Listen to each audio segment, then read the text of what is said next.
پردہ اصل میں پاک دامنی کی علامت ہے. ذلك ادنى ان يعرفن فلا يؤذين. جب پردہ ہوگا کسی کی جرت نہیں ہوگی کہ اس کی طرف آنکھ بھی اٹھائے. اس کو پتا ہے یہ سید زادی ہے, یہ عزت و شرف والی عورت ہے. لوگ راستہ چھوڑتے ہیں, لوگ پیچھے ہٹتے ہیں کیونکہ ان کی نظروں میں یہ باعزت عورت ہے. اور اللہ تعالیٰ نے اس پاک دامنی کی وجہ سے اس کے اندر ایک ہیبت رکھی ہے اور اس کا ایک وقار رکھا ہے, اور اللہ تعالیٰ نے اس کو ایک متانت سے نوازا ہے.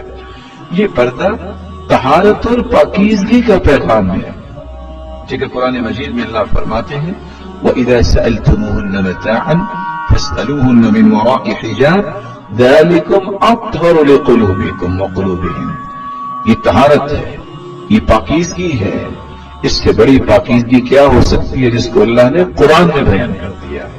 پردہ یہ پرہیزگاری اور تقوی کی دلیل ہے.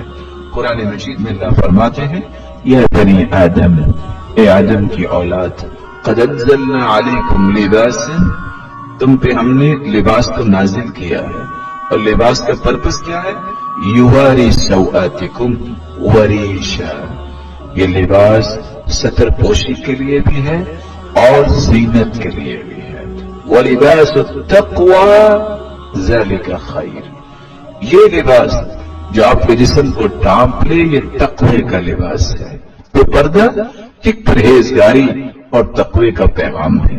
یہ ایمان کی دلیل ہے.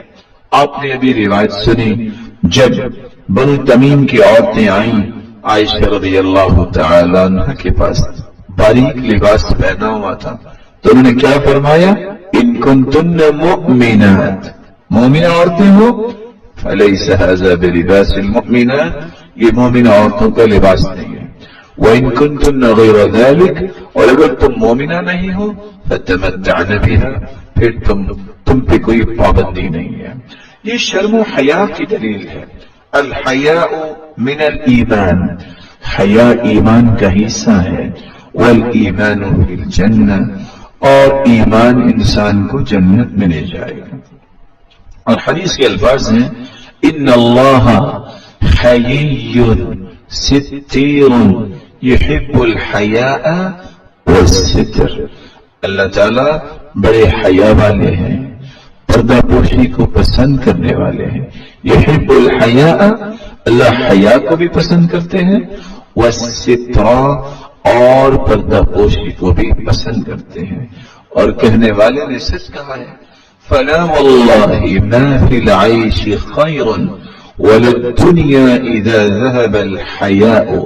اللہ کی قسم اس زندگی میں کوئی خیر نہیں جس زندگی میں حیا نہ ہو.